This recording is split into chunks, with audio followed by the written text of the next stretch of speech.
I'm Whitney Belker, and welcome to Miami's Global Connection, a show sponsored by the United Nations Association of Greater Miami. Joining me today is Dilip Barot, President and CEO of Creative Choice Groups. Originally from India, Dilip Barot is a renowned example of the American dream. He arrived to the U.S. 20 years ago with very little and now currently employs 2,000 people and is the CEO of 5 U.S.-based companies. Today we will discuss entrepreneurship opportunities for foreigners and the impact of globalization on small businesses. Dilip, thank you so much for joining us today. My pleasure. Yeah, so you are considered an excellent example of the American dream.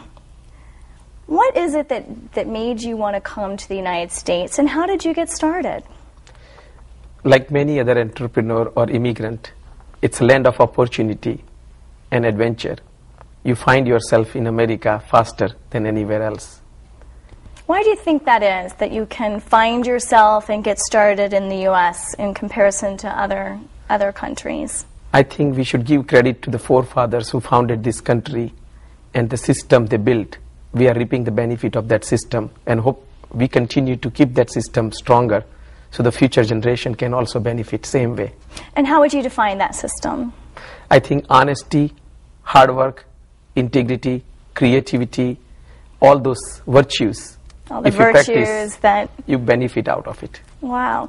So tell us a little bit about your beginning. I believe that you started in 1984?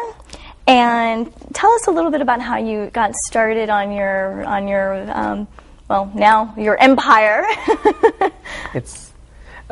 Thanks for those kind words. Like any entrepreneur, one has to start with humble beginning.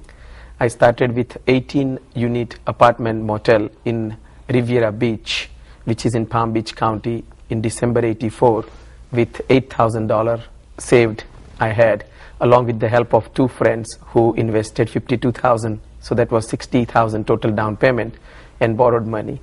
So you started your first business with $8,000. Yes, ma'am. Did you have any savings at the time? Yes, I had saved, working hard and saving every dollar I can or penny I can to start business someday, and those were the $8,000. Okay, so you put all of your money into your first business. Actually, I borrowed some to put into the business. Okay, so were you scared? No. You mean to tell me you weren't scared when you put all of your money into a business venture? Most of the entrepreneurs who believe in themselves, they are not scared investing what they have and even more.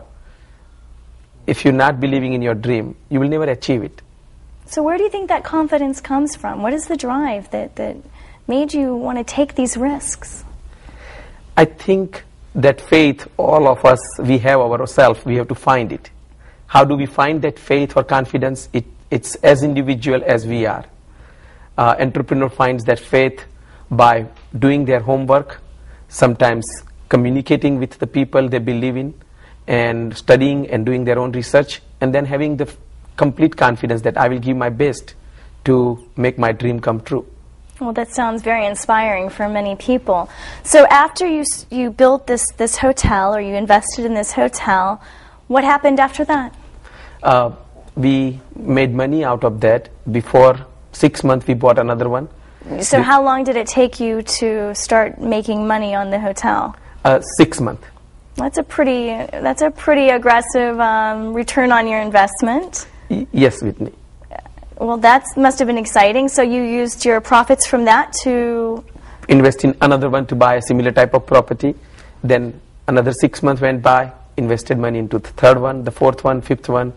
Before we knew it, in 2 years or less than 2.5 years, we had a 6 property, much larger portfolio that encouraged me to get into the larger transaction.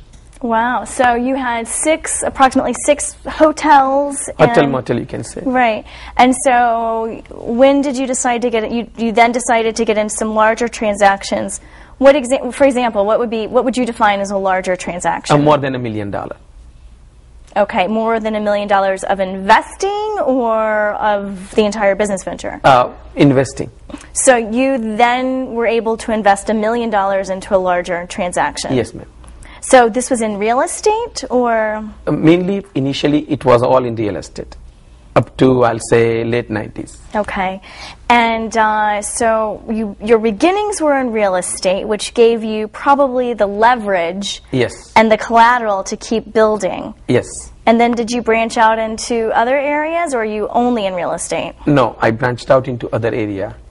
And the reason was I felt that because of the real estate knowledge I gained, I like to leverage that, so which will be complementary. And with that being the case, when Government of India had put out this, they call it global tender, which is kind of RFP, to find a partner to build 10 million square feet global city, which is now known as InfoCity, my company responded along with the big competitor we had, Fortune 100 company.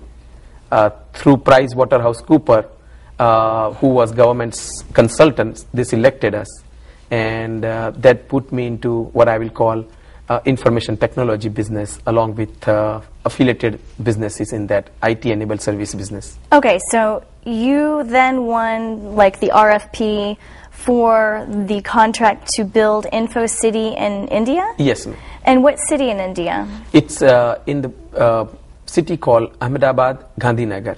And what is the city most well known for?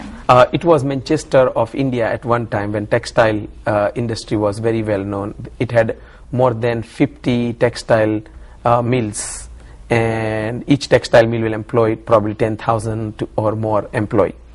Wow. Okay. So now, what is InfoCity about? InfoCity is kind of a center for global economy. As we all know, with the advancement of internet and software technology, and also the people's perception of the global economy has improved a lot.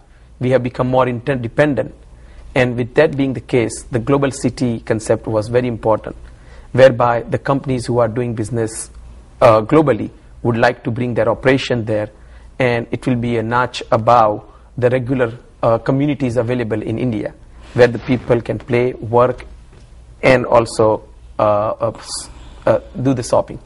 Okay, so what was there before the InfoCity or Global City began? It was mostly a textile manufacturing city, and then textile, let me just try to understand the history. So textile began to diminish in India, and perhaps the government saw a need to bring in more sustainable economic development measures. Correct. And that's why they planned this Global City concept? Yes, correct. And in that, what is your role in this Global City?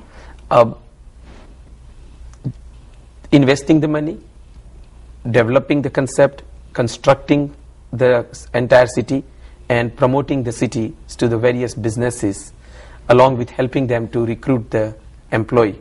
Okay, and so what kind of businesses are how far along in the process is this? Is it already built? Are you building it, or? We have built close to 2 million square feet, and we have 8 million square feet to go, which will take another probably 8 to 10 years, as we all know that it's a customer-driven development, and we want to do according to the customer's need. So what kind of businesses is this InfoCity hoping to attract in India? We are research-oriented, more information technology-oriented, and companies which wants to do business globally all over the world. Those are the companies we are attracting. So how many other foreign companies, like from what countries are these companies coming from? Companies coming from Europe, Australia, US, and some from Far East, which is like Singapore and Hong Kong. So are there any Miami-based companies that are participating in the InfoCity, aside from your company? We had a few Miami-based companies indirectly are doing business there. The two companies had decided to do their operation, and they are considering to do that. And because of the confidentiality agreement, I will be not in position to disclose their name. Okay, so what industries are they from? They are in technology. In technology? Yes, ma'am. Okay, and so are they currently based here